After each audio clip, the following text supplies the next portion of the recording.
Hey everybody, it's Aaron here. I just wanted to show you some things about the greenhouse. It's a real basic setup I got here that I built a few years ago. I just have 72 cell flats and 48 cell flats, and that's about it. Just try to keep things really simple. I use potting soil that I purchased now because of some unfortunate incident a few years ago where we accidentally used the bad weed soil, you know, like the ones with all the weeds in it for potting soil, and that was a tragedy. Anyhow, I found that it works great, and it's a little better and easier to use actually, so that's what we're sticking with. And we just did our first little planting yesterday of about 72 cell flats of our first few crops. And then every week we'll do about 70 to 100 flats for the next 3 or 4 weeks, and we'll probably expand our space out to the wall this year for our flats in the greenhouse. And let's see, we planted oregano, Swiss chard, we planted a couple varieties of tomatoes, Berkeley tie-dye, and New Girl to replace the Early Girl variety. We planted some sun gold cherry tomatoes, and let's see, a few other things. Little gem lettuce, go over here to parsley and sage and basil. So we got a little start here. And then things like lettuce and basically lettuce, we generally plant every week for the next 2 months, or maybe even 3 months.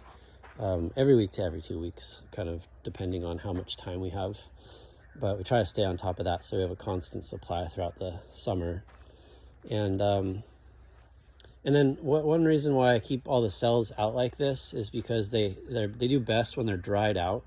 They tend to get solarized by the sun, so any diseases and things like that might be on there get reduced. And then any slugs or bugs that hide in there, they decide to go away.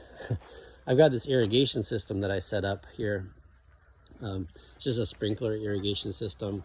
Probably goes out about 3 feet or 2 feet on either side, maybe 3 feet on either side. And it's a very basic thing, but I set it up so that I could go away for an entire month to visit, or to get married actually in Japan to my wife. And it worked amazingly. I've got these little timers, just dig timers that I set up. They work pretty good, and they're based off of solar. I don't use them right now, but I've got a little valve right here so I can turn them each station off and on, and then it's got a valve on there and everything, check valve. And so you can see that one I haven't even set up yet.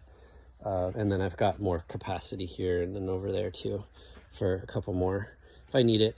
And then another thing that I set up was shade, kind of these guide wires that you can see up there. They go across inside of the greenhouse. And the nice thing about this big greenhouse is that it distributes the heat more evenly. The heat rises obviously, and so even on hot days it doesn't get too hot in here. But I always have the shade up when we first start planting, and then when the seedlings start to emerge, then I take the shade off, and then we do more watering, like basically twice a day, to first thing in the morning and then in the afternoon to keep them moist. And yeah, the shade I can just retract, and that way it basically is really versatile. And if I really wanted to, I could drape up another plastic over it in the winter time just to keep it even more insulated. But I never really plant much in the winter, or in the depths of winter anyway, because I just don't need to or want to. And then on the sides, you can see here we have a roll-up feature on this greenhouse, which is a really good thing. I pretty much always keep them rolled up, to be honest, just because, like I said, I don't really grow much in the winter. It just helps with ventilation. I've done a lot of work to decrease the amount of mice and rats that could potentially get in here, and birds too. And so you can see all the mesh that I've got. I've got chicken wire inside of there, and I've got mesh on the outside of that. And then down here, I've got one layer of plastic to keep all the weeds down on the floor, and then I've got another layer of this landscape fabric under that, just to go up, and I've got chicken wire for gophers and then this layer of mesh. So I've got up to 4 layers depending on how you count it. And I've got rocks here because I used to plant tomatoes, and it really helps with the heat on the ground in the winter. And that's one reason why I stopped, because I don't feel like it's quite worth it for me, but it is for a lot of other people. Basically that's, I'd say, about it. We have a table in here that we keep all of our old trays on, try to keep it organized. It's our one spigot that looks a little bit overextended for the hose. And then out here you can see the messy farm. It's springtime, or almost spring, I'd say.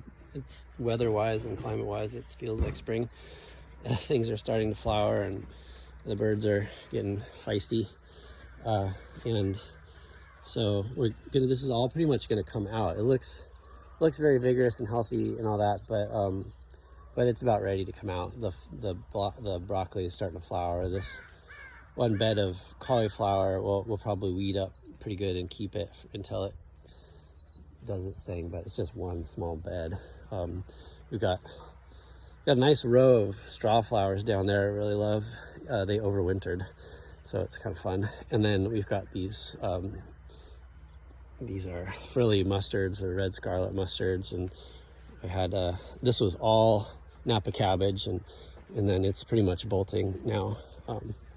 Some self-seeded calendula there, and then all of the arugula that's flowering.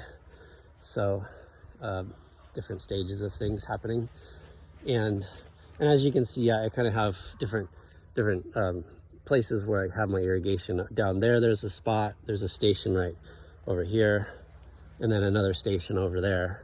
So I've got three stations for this 1/2 acre plot, which is a pretty small plot, but that allows me to irrigate on drip about 15 rows per station with enough pressure. If I do, well, that's actually more like 15 beds, which is could have 2 to 3 rows in it per bed. So that, yeah, if you do more than that, then the pressure starts to get less uniform and the water gets distributed in places that are hilly less than others. So this is basically all coming out with exception of that one row of cauliflower down there and these straw flowers that I want to keep in about a week. So just trying to enjoy it while I can, because it's really beautiful and I don't like to take it all out. And my son and his friends will be really bummed also, but it's just so nice to have all these things attracting pollinators and such, but it's time to start planting. So we'll be direct seeding lettuce mix, arugula and spinach and radishes and turnips here in about 2 weeks.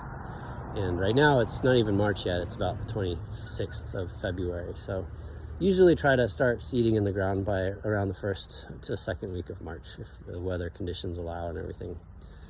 And that's that. I'll see you in class.